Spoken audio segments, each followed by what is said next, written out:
സംസ്ഥാനം ഭരിക്കുന്ന ഇടതുപക്ഷത്ത് ഇപ്പോൾ വലിയ ചർച്ചകളും വലിയ ആരോപണങ്ങളും പൊട്ടിത്തെറികളുമൊക്കെയാണ് നടന്നുകൊണ്ടിരിക്കുന്നത്. ഈ വിഷയങ്ങളുടെയൊക്കെ ആരംഭം രാജ്യസഭാ സീറ്റ് ആർക്ക് നൽകണം എന്ന ചോദ്യം ഉയർന്നപ്പോഴാണ്. കേരള കോൺഗ്രസ് മാണി വിഭാഗത്തെ ഇടതുപക്ഷത്തേക്ക് അടുപ്പിച്ചതിൽ ഏറ്റവും പ്രധാനപ്പെട്ട ഒരു ഘടകം രാജ്യസഭാ സീറ്റ് നൽകാമെന്നുള്ളതായിരുന്നു. അതുകൊണ്ട് തങ്ങൾക്ക് തന്നെ രാജ്യസഭാ സീറ്റ് നൽകണം എന്ന കേരള കോൺഗ്രസ് മാണി വിഭാഗത്തിൽ ജോസ് കെ മാണി ഉന്നയിക്കുന്നു. ഒരുപാട് ചർച്ചകൾ നടക്കുന്നു. അതിൽ കേരള കോൺഗ്രസ് മാണി വിഭാഗത്തെ പരിഗണിക്കാത്ത തരത്തിലേക്ക് പോയപ്പോൾ BJP ആ വിഷയത്തിൽ ഇടപെടുകയും ജോസ് കെ മാണിയെ കാണുകയും കേന്ദ്രമന്ത്രി പദവി അടക്കമുള്ള കാര്യങ്ങൾ നൽകാമെന്ന ചർച്ചകൾ നടക്കുന്നു എന്ന വാർത്തകൾ പുറത്തുവരികയും ചെയ്യുന്നു. ഉടനെ ഇടതുപക്ഷം വലിയൊരു ത്യാഗ മനോഭാവത്തോടുകൂടി CPMൻ്റെ രാജ്യസഭാ സീറ്റ് കേരള കോൺഗ്രസ് മാണി വിഭാഗത്തിന് നൽകുകയും CPIയെയും കേരള കോൺഗ്രസ് മാണി വിഭാഗത്തെയും തങ്ങളോടൊപ്പം ചേർത്ത് നിർത്തുവാനുള്ള തന്ത്രപരമായ നീക്കവും നടത്തുന്നു. ഈ സാഹചര്യത്തിലാണ് RJD കാര്യമായ രീതിയിലുള്ളൊരു വിമർശനവുമായി എത്തുന്നത്. രാജ്യസഭാ സീറ്റിന് തങ്ങളും അർഹരാണെന്നും ക്രമമനുസരിച്ച് തങ്ങൾക്ക് ലഭിക്കേണ്ട സീറ്റാണ് നിലവിൽ കേരള കോൺഗ്രസ് മാണി വിഭാഗത്തിന് വലിയ വിട്ടുവീഴ്ചയോടുകൂടി CPM നൽകിയിരിക്കുന്നത് എന്നതടക്കമുള്ള വലിയ ആരോപണങ്ങൾ ഉയർത്തിക്കൊണ്ടായിരുന്നു RJD എത്തിയത്.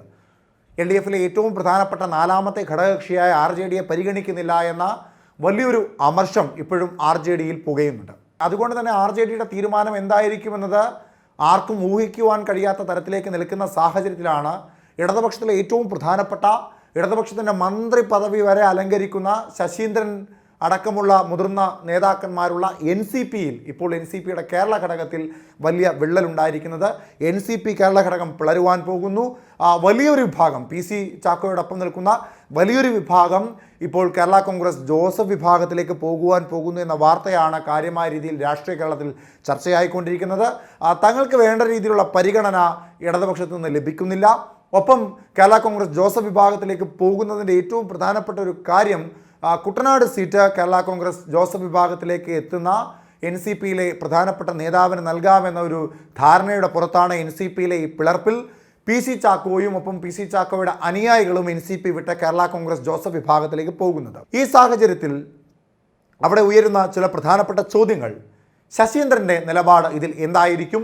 20-ാം തീയതി NCP പിളരുമ്പോൾ PC ചാക്കയോടൊപ്പം നിലവിലത്തെ വനം വന്യജീവി വകുപ്പ് മന്ത്രിയായ AK ശശീന്ദ്രൻ ഇടതുപക്ഷ പാളയത്തിൽ തന്നെ തൻ്റെ മന്ത്രി പദവി അങ്ങനെ തന്നെ സംരക്ഷിച്ചുകൊണ്ട് നിലനിൽക്കുമോ? അതല്ല, NCP കേരള ഘടകത്തിൻ്റെ ഒരു വലിയ വിഭാഗത്തിൻ്റെ തീരുമാനത്തെ അനുസരിച്ചുകൊണ്ട് PC ചാക്കോയോടൊപ്പം ഇടതുപക്ഷത്തിൽ നിന്ന് വിട്ട് കേരള കോൺഗ്രസ് ജോസഫ് വിഭാഗത്തിൽ ലയിച്ച UDFൻ്റെ ഭാഗമായി മാറുമോ എന്നുള്ളതാണ് രാഷ്ട്രീയ കേരളത്തിലെ ഏറ്റവും പ്രധാനപ്പെട്ട ചർച്ചയുടെ ഭാഗമായി ഇപ്പോൾ സംസാര വിഷയമാകുന്ന ഒരു ഘടകം. ഇവിടെ മറ്റൊരു പ്രധാനപ്പെട്ട കാര്യം, PC ചാക്കയോടൊപ്പം ഒരു വലിയ വിഭാഗം UDFിലേക്ക് പോകുമ്പോൾ തോമസ് കെ തോമസിനെ അനുകൂലിച്ച് നിൽക്കുന്നവർ ഇടതുപക്ഷത്ത് തന്നെ നിൽക്കുവാനാണ് തീരുമാനിച്ചിരിക്കുന്നത്. അങ്ങനെ ഇടതുപക്ഷത്ത് തന്നെ നിൽക്കുകയാണ് എങ്കിൽ എന്തായിരിക്കും വരും ദിവസങ്ങളിൽ അല്ലെങ്കിൽ വരും രാഷ്ട്രീയ നാളുകളിൽ തോമസ് കെ തോമസിനോടൊപ്പം നിൽക്കുന്ന NCPയുടെ പുതിയ തീരുമാനങ്ങൾ എന്തായിരിക്കും? അവർക്ക് ഇനി ഗുണകരമായ ദിവസങ്ങളാണോ അതോ മറ്റേതെങ്കിലും തരത്തിൽ ഒതുക്കപ്പെടാനുള്ള സാധ്യതയുണ്ടോ എന്നുള്ളതൊക്കെ വരും ദിവസങ്ങളിൽ കണ്ടറിയേണ്ട ഒരു കാര്യമാണ്. ഇവിടെ ഏറ്റവും പ്രാധാന്യത്തോടുകൂടി ഉയരുന്ന ചോദ്യം ശശീന്ദ്രൻ്റെ മന്ത്രിപദവുമായി ബന്ധപ്പെട്ട കാര്യമാണ്. മറ്റൊന്ന്, PC ചാക്കോ പണ്ട് പഴയ കോൺഗ്രസ്സുകാരനായിരുന്നു. KSUവിൻ്റെയും യൂത്ത് കോൺഗ്രസിൻ്റെയും ഒക്കെ സംസ്ഥാന നേതൃത്വത്തിൽ ഇരുന്നിട്ടുള്ള നേതൃപദവി അലങ്കരിച്ചിട്ടുള്ള സംസ്ഥാന പ്രസിഡന്റ് പദവികൾ വരെ അലങ്കരിച്ചിട്ടുള്ള PC ചാക്കോ കോൺഗ്രസ് വിട്ട് പിന്നീട് കോൺഗ്രസ് എസിൽ പോകുന്നു, വീണ്ടും കോൺഗ്രസിലെത്തുന്നു, പിന്നീട് ഇടതുപക്ഷ പാളയത്തിലേക്ക് എത്തുന്നു. അങ്ങനെ രാഷ്ട്രീയപരമായ പല ചുവടുമാറ്റങ്ങളും നടത്തിയിട്ടുള്ള നേതാവിൻ്റെ ഏറ്റവും അവസാനത്തെ ഒരു ചുവടുമാറ്റമായിരിക്കും കേരള കോൺഗ്രസ് ജോസഫ് വിഭാഗത്തിലേക്ക് ലയിക്കുക എന്ന നീക്കം. അതിനോടൊപ്പം PC ചാക്കോയ്ക്ക് കുട്ടനാട് സീറ്റ് എന്ന വലിയൊരു താല്പര്യം ഉള്ളിലുണ്ടോ എന്നുള്ളതൊക്കെയാണ് ഇപ്പോൾ വലിയ ചർച്ചാ വിഷയമായി വരുന്ന ചോദ്യങ്ങൾ. ഇവിടെ അതുമാത്രമല്ലാതെ മുഖ്യമന്ത്രിയുടെ ധാർഷ്ട്യ മനോഭാവം എന്നത് വലിയ ഒരു വിഷയമായി തന്നെ ഇടതുപക്ഷ പാളയങ്ങളിൽ ചർച്ചയാകുന്നുണ്ട്. 2024 ലോക്സഭാ തെരഞ്ഞെടുപ്പിൽ സംസ്ഥാനം ഭരിക്കുന്ന സർക്കാർ ഒറ്റ സീറ്റിലേക്ക് ഒതുങ്ങിപ്പോയതിൻ്റെ ഏറ്റവും പ്രധാനപ്പെട്ട ഘടകം ആ തെരഞ്ഞെടുപ്പ് നിയന്ത്രിച്ച മുഖ്യമന്ത്രി പിണറായി വിജയൻ കേരളത്തിലെ ഒരു വലിയ വിഭാഗത്തിൻ്റെയും കണ്ണിലെ കരട് പോലെ മാറിയിരിക്കുന്നു എന്നുള്ളതാണ്. അതിൻ്റെ ഭാഗമായി തിരുവനന്തപുരത്തെ CPIയുടെ ജില്ലാ കമ്മിറ്റിയിൽ പോലും എക്സിക്യൂട്ടീവ് കമ്മിറ്റിയിൽ പോലും മുഖ്യമന്ത്രി പദവിയിൽ നിന്ന് പിണറായി വിജയൻ മാറി നിൽക്കണം എന്നതടക്കമുള്ള വലിയ വിമർശനങ്ങളും ആരോപണങ്ങളും ഒക്കെ ഉയർന്നിരുന്നു.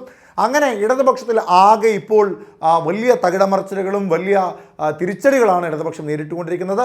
ആ സാഹചര്യത്തിൽ PC ചാക്കോയുടെ തന്ത്രപരമായ നീക്കം മുങ്ങിക്കൊണ്ടിരിക്കുന്ന ഒരു കപ്പലിൽ നിന്ന് രക്ഷപ്പെടുക എന്ന തന്ത്രപരമായ നീക്കത്തിന്റെ ഭാഗമാണോ എന്ന് സംശയിക്കേണ്ടിയിരിക്കുന്നു. 2026 നിയമസഭാ തെരഞ്ഞെടുപ്പിൽ ഭരണവിരുദ്ധ വികാരത്തിന്റെ അടിസ്ഥാനത്തിൽ 10 വർഷം അടുപ്പിച്ചു ഭരിച്ച പിണറായി വിജയന്റെ സർക്കാരിനോടുള്ള വലിയ അമർഷത്തിൽ UDF-നെ വീണ്ടും അധികാരത്തിൽ കയറ്റുമോ എന്ന സംശയം ഇടതുപക്ഷത്തിനോടൊപ്പം നിൽക്കുന്ന പല ഘടകകക്ഷികൾക്കും ഉണ്ടായിരുന്നു. അതിനെ ശരിവെക്കുന്ന തരത്തിലേക്കുള്ള ഒരു തെരഞ്ഞെടുപ്പ് ഫലമായിരുന്നു 2024 ഉണ്ടായിരുന്നത്. 2019 UDF-ന്റെ വിജയത്തെ ശബരിമല വിഷയം, രാഹുൽ ഗാന്ധിയുടെ പ്രധാനമന്ത്രി സ്ഥാനാർത്ഥിത്വം എന്നതടക്കമുള്ള കാരണങ്ങളുടെ ഒരു അനുകൂല തരംഗത്തിൻ്റെ പുറത്താണ് എന്ന് പറഞ്ഞെങ്കിൽ പോലും ഇപ്പോൾ അത്തരത്തിൽ യാതൊരു തരംഗവും ഇല്ലാതെ തന്നെ 20-ൽ 18 സീറ്റുകളിലും UDF വിജയിച്ചത് അത് സർക്കാരിനോടുള്ള വിരുദ്ധ വികാരം തന്നെയാണെന്ന് ബോധ്യപ്പെട്ട ഘടകകക്ഷികൾ ഓരോന്നായി തങ്ങളെ പാർട്ടി പരിഗണിക്കുന്നില്ല എന്ന കാരണങ്ങൾ വ്യക്തമാക്കിക്കൊണ്ട് അല്ലെങ്കിൽ പാർട്ടിയോടുള്ള വിമർശനം കൃത്യമായി പറഞ്ഞുകൊണ്ട് പാർട്ടി വിട്ട UDF-ലേക്ക് പോകുന്ന കാഴ്ചയാണ് നിലവിൽ കാണുന്നത്.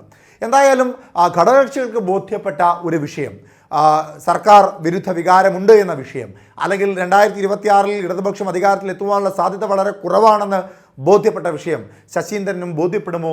അദ്ദേഹവും ഇടതുപക്ഷം വിട്ട് ഇനി UDF-ന്റെ വളരെ സുരക്ഷിതമാർന്ന ഇടത്തേക്ക് പോകുമോ എന്നുള്ളതാണ് വരും ദിവസങ്ങളിൽ കണ്ടറിയേണ്ടത്.